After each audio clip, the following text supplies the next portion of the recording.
Okay so बहुत सारे YouTube videos available हैं how to overcome a fear कि फियर को दूर कैसे किया जाए।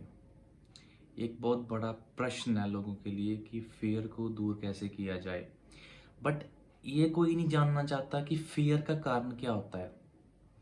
फियर किस कारण की वजह से हमारे अंदर घुस जाता है। जो जॉब फेयर होता है, जो इंटरव्यू का फेयर होता है, वो किसकी वजह से हमारे अंदर घुस जाता है। इस वीडियो में मैं ये बताने की कोशिश करूंगा कि जॉब फेयर आता कैसे है, और नेक्स्ट वीडियो में मैं बताऊंगा कि जॉब फेयर को ओवरकम कैसे किया जाता है। ठीक है। तो फियर तो मतलब जब हम किसी चीज़ को एक्सपीरियंस ही नहीं किया तो फियर कैसे आएगा। ठीक है। तो यहाँ तो हम चीज़ों को एक्सपीरियंस करते हैं, और जब हमारा एक्सपीरियंस वॉस्ट हो जाता है तब हम फियर में आ जाते हैं, और यहाँ फिर सुनी सुनाई बातों पे हम यकीन कर लेते हैं और फियर में आ जाते हैं। ठीक है। So in the very beginning when we go to schools, अगर हम थोड़े से पुअर स्टूडेंट्स हैं और थोड़े इंटरमीडिएट स्टूडेंट्स हैं, तो हमें क्रिटिसाइज किया जाता है लोगों की तरफ से कि तुमसे तो ना हो पाएगा, तुम्हें तो जॉब नहीं मिलेगी। जॉब इंटरव्यू का एटमॉस्फेयर ऐसा होता है कि उसमें तुम सर्वाइव ही नहीं कर पाओगे, तुम आंसर्स नहीं कर पाओगे, तुम्हें जीके इम्प्रूव करने की पड़ेगी, तुम्हें साइंस इम्प्रूव करने की, तुम्हें ये इम्प्रूव करने का पड़ेगा और ये इम्प्रूव करने का पड़ेगा। तो ये सब चीज़ें इकट्ठी होके आपको प्रेशर डालती हैं दिमाग में और आपके अंदर फियर क्रिएट करती हैं, विच इज़ नॉट ट्रू। मतलब कुछ हद तक सही होता है, बट जब तक आपने वो चीज़ को फेस ही नहीं किया तो उसका फेयर क्यों रखना मन में।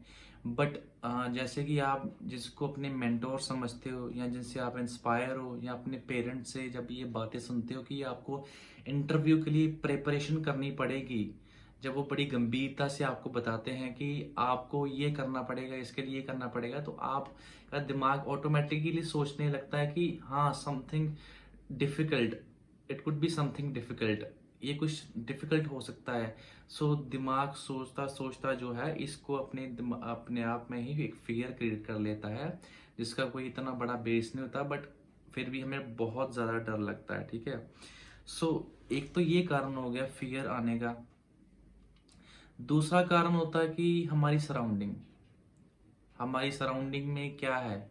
हर इंसान पैसे कमाना चाहता है। ठीक है। पैसे कमाने के लिए उसको इंटरव्यू देना पड़ेगा। सो इंटरव्यू में उनके जो एक्सपीरियंसेस होते हैं, जो उनको थोड़े से मतलब डिफ़िकल्ट क्वेश्चंस फेस आउट करने पड़ते हैं, जब वो इंटरव्यूज़ क्रैक नहीं कर पाते, जब वो इंटरव्यूज़ में ज़्यादा टाइम स्पेंड करते हैं और इंटरव्यूअर उनको डिफ़िकल्ट क्वेश्चंस पूछता है, तो उसके बिहाफ पे अपना एक्सपीरियंस लोगों के साथ शेयर करते हैं, जो कि एक तरह का फियर क्रिएट करता है फॉर द नेक्स्ट पर्सन। ये भी एक तरह का कारण है। ओके। और इसके अलावा हम यूट्यूब देखते हैं। ठीक है। यूट्यूब पे हम मेरे ख्याल से बहुत लोग आईएएस की मॉक इंटरव्यूज देखते हैं। ठीक है। और वही चीज प्रोजेक्ट करते हैं जब हम इंटरव्यू के लिए जाते हैं। तो इंटरव्यू में जाने से पहले हमें बहुत ज़्यादा फियर हो जाता है कि वैसा ही एटमोसफेयर हम प्रोजेक्ट करते हैं कि वैसा ही एटमोसफेयर होगा जब हम इंटरव्यूज के लिए जाएंगे। चाहे आप किसी कॉल सेंटर की इंटरव्यू के लिए जाओ, बट आप वो प्रोजेक्ट कर लोगे। तो इसकी वजह से भी मुझे लगता है फियर बढ़ता है। वो इंटरव्यूज, मॉक इंटरव्यूज आपको सिखाने के लिए बनाएगी, ना कि आपको डराने के लिए। बट आपका जो माइंड है वो नेगेटिव ओरिएंटेड होता है थोड़ा सा, तो इसलिए वो मतलब थोड़ी सी जो चीजें वो उठा लेता है जो आपको डराती हैं। ठीक है। इसके अलावा मुझे लगता है जब हम लगातार कॉन्जिक्यूटिवली चीज़ों में थोड़ा फेल हो जाते हैं, जहाँ उसको इंटरव्यू को क्रैक नहीं कर पाते, तो फियर मन में बैठ जाता है। सो इस फियर के कारण जो हमारा बिलीफ बन जाता है कि हमसे तो ना हो पाएगा, मतलब हमारे बस की बात नहीं है, हमसे इंटरव्यू क्रैक नहीं होगी। तो जो इन्फीरियोरिटी होती है ना, वो इन्फीरियोरिटी कॉम्प्लेक्स में बदल जाती है। कॉम्प्लेक्स मतलब इन्फीरियोरिटी कॉम्प्लेक्स मतलब एक मेंटल डिसऑर्डर बन गया दिमाग में कि मेरे से इंटरव्यू क्रैक नहीं होगा। बट ये सच्चाई नहीं है, इंटरव्यू तो क्रैक हो सकता है आपसे। तो बट आपकी 4-5 इंटरव्यू लगातार जो है खराब हो गई, आप उसमें फेल हो गई या उसमें आप सेलेक्ट नहीं हो, तो इसकी वजह से आपका जो बिलीफ बन गया है, और वो बिलीफ स्ट्रांग हो गया है, वो स्ट्रांग बिलीफ हो गया है, that is why the term which we use is a inferiority complex. Inferiority complex जब आपको हो जाता है तो आपका बिलीव बहुत स्ट्रांग हो जाता है और आप बहुत डरते हो वो चीज को रिपीट करने के लिए।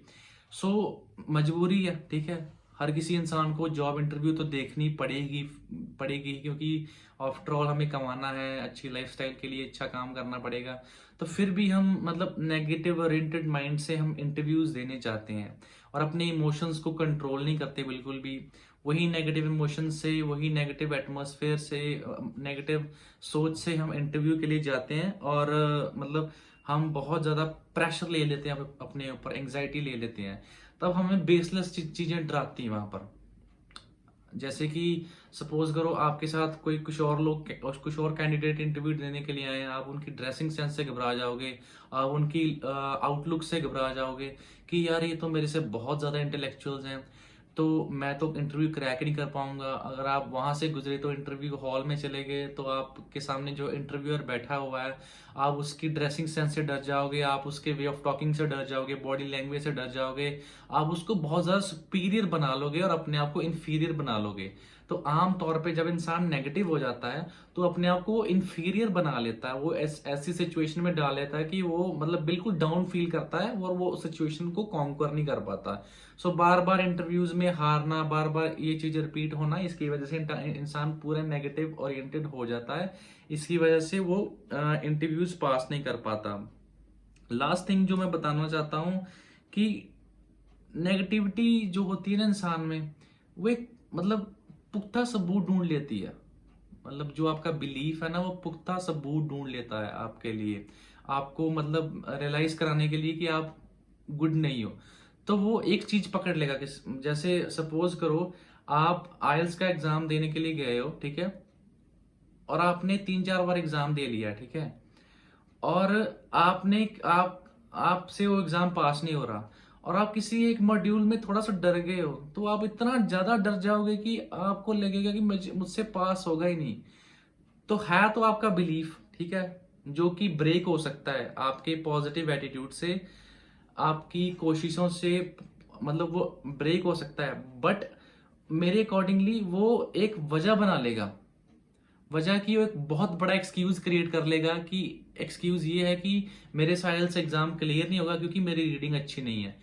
ऐसी बात नहीं, रीडिंग अच्छी नहीं है आपकी, reading might be really good, but आपकी जो डर है ना, उसने एक तरह का बिलीफ बना दिया हुआ है कि आपसे मतलब आपकी रीडिंग अच्छी नहीं है इसलिए आपसे एग्जाम क्लियर नहीं होगा। तो सेम चीज इंसान इंटरव्यू के लिए भी करता है, जब वो डर जाता है तो किसी एक पॉइंट को पकड़ लेता है कि अगर मुझसे इस तरह से सवाल पूछेंगे या इस तरह के सवाल पूछेंगे या इस तरह का माहौल होगा या 2-3 इंटरव्यू वाले ज्यादा होंगे तो मैं डेफिनेटली फंस जाऊंगा। तो ये तो मतलब बिलीफ हो गया ना, जब बिलीफ हो जाता है तो इंसान, तो नेचर भी वही चीज सामने प्रोजेक्ट कर देती है। तो इसकी वजह से इंसान मेरे अकॉर्डिंगली नेगेटिव हो जाता है और उसका जो फियर है वो बहुत ज्यादा बढ़ जाता है। और फियर एक तरह का मतलब जिसे कह सकते हैं कि बबल है विच कैन बी बर्स्ट, जो आपकी कोशिश से बर्स्ट हो सकता है, आपके पॉजिटिव एटीट्यूड से बर्स्ट हो सकता है। सो इस वीडियो में मैंने बताया कि आपको फियर कैसे होता है और नेक्स्ट वीडियो में मैं बताऊंगा कि फियर को ओवरकम कैसे किया जाता है, ठीक है। सो अगर मेरी वीडियो आपको अच्छी लगी हो तो प्लीज इसे लाइक करें, इसे सब्सक्राइब करें और लोगों के साथ शेयर करें, क्योंकि ये मेरा एक्सपीरियंस है, मुझे भी सेम तरह की प्रॉब्लम्स होती थी और मैंने सॉर्ट आउट की पॉजिटिव एटीट्यूड से, और इसी तरह से फियर्स बनते हैं। अगर आपको मेरी वीडियो अच्छी लगी तो प्लीज इसे लाइक, शेयर एंड सब्सक्राइब करें। Thank you so much.